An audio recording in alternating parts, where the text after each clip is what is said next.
a lot of the obedience who gave you the fillip, the lift, the Labour Party, the lift that brought it to where it was. They're all watching you. Yes. And I mean, we've had a number of people in the APC, the PDP, making off-the-cuff remarks, suggesting that the more it looks like the Labour Party is having enormous difficulty putting its house in order, the more likely it is that the lawmakers elected under the Labour Party will defect. What's your reaction to that? That is the reason why we are championing a new course and setting up the new agenda that I'm talking and holding our members together as one block. But you can't hold yourself together. Your party is divided. I mean, how are you going to hold your members together? Very good question. Yeah. Very good question. When you talk about holding ourselves together, we are more tighter than the way we are. You mean your faction is not tighter? Faction. The Labour Party itself. Let me explain. Right. It's not a tea party.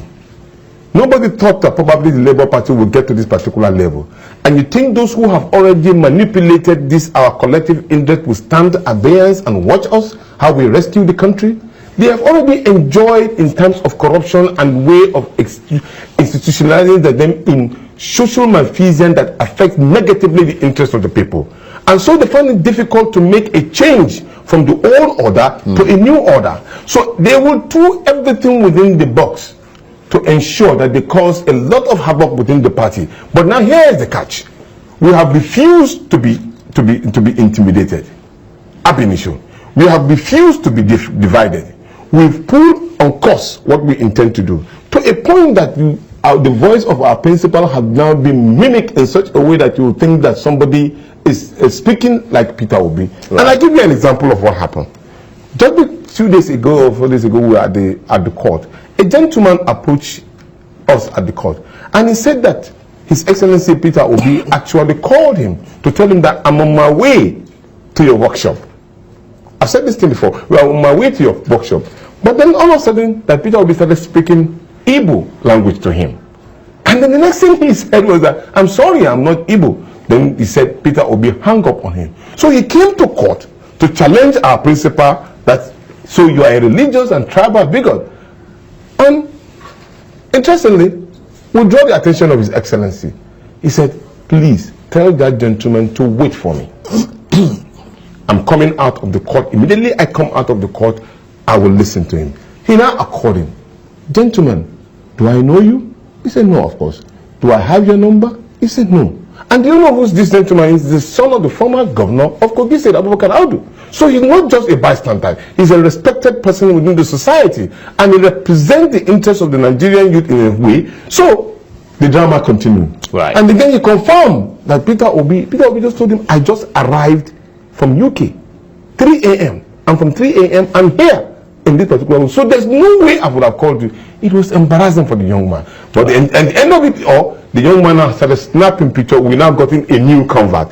That makes us much stronger. So what I'm trying to say in essence is that the more they come at us, the more we soar high. Right. And the more they make any kind of false attack on us, the more we cling to. So basically your assertion is that there's a plot to bring you. Of course there is. There's no ambiguity in it. And I gave a reason for it. Because right there in the court, another son came in to represent an ambiguous group of people who did not even bring, and the court said, the judge said, did you file the case in the court? He said, no, I didn't. So in that case, where is your local standing?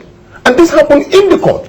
If I were the judge, I would have asked for the arrest of those persons for impersonation. Yeah, but can't you guys see, I mean, the whole idea is that if you want Nigerians to give you the mandate to run a divided, fractious country like this, on the promise that you're going to bring everyone together. I mean, can't you sit down with the opposing factions and work out some kind of strategy or some kind of way forward? Hello, this may interest you. 2 days before that particular drama you saw at the court, I was part of a committee that had a meeting with this same group, and we agreed that there won't be any kinds of attack. But unfortunately, the first thing that happened in the court, and this particular discussion was called by our principal. And then we were supposed to meet 6 p.m. to deal with this matter. What we want to do was just, let's even listen to you. If you have a genuine concern, in a group of people, when there is genuine concern, you come into the group and deal with the matter, not create a coup d'etat within the particular system. And interestingly, the judge of where they took their first original summon asked them, you have put me in the social media. Did I in any way pronounce that you, Apapa, should take over the leadership of the party? There's no way where that particular issue mentioned. All of our members, majority of my members, are taking thick and thin with what leadership has. And then we have also given room for a proposed national convention that will take place very soon. And the Nigerian Labour Congress and the TUC are fully behind us. We cannot, and this is where the catch is, Nigerians should know this, we cannot allow ourselves to be picked like a bunch of cherries. And that is the target. The more you pick one up person, you are picking the others, so it disintegrates. So it's time for us. We are feeling the pinch. You are feeling the pinch. Nobody's enjoying what is happening. It's just like a graveyard when you are talking about inaugurating the president. Everybody is just looking. It can't happen. Well, so people are feeling that. So they feel that the wrongs are deep in the heart of Nigerian people. So don't stand on this byline. Give support to where you have an opportunity to challenge the establishment for the right thing to be done. All we are saying that the process is wrong and the process must be changed. Right. Well, let me ask you this, because you mentioned the inauguration. It's just literally days away now. Yes. Is it safe to say that there'll be many people, particularly those who support P2B and the Labour Party, who will not be happy to see Bola Tinubu sworn in as president, but it'll be a case of having to accept? Did you watch the day in which the pronouncement were made? For people who are interested, just cast your mind back. Imagine if it was Peter Obi that was announced as president-elect. Well, it isn't. It wasn't. So I'm asking you what you're going to do. That would have been a more terrible one to me. There would have been mammoth celebration. People will have been drinking water on top of the tarmac because they have seen a rising of hope or possibility of a new Nigeria. Okay? But here we are. The reverse case was the announcement. And everybody just stayed gloom in his house as if nothing has been announced. That, of course, sent a message to you. That, of course, sent a lot of message in large volume to you.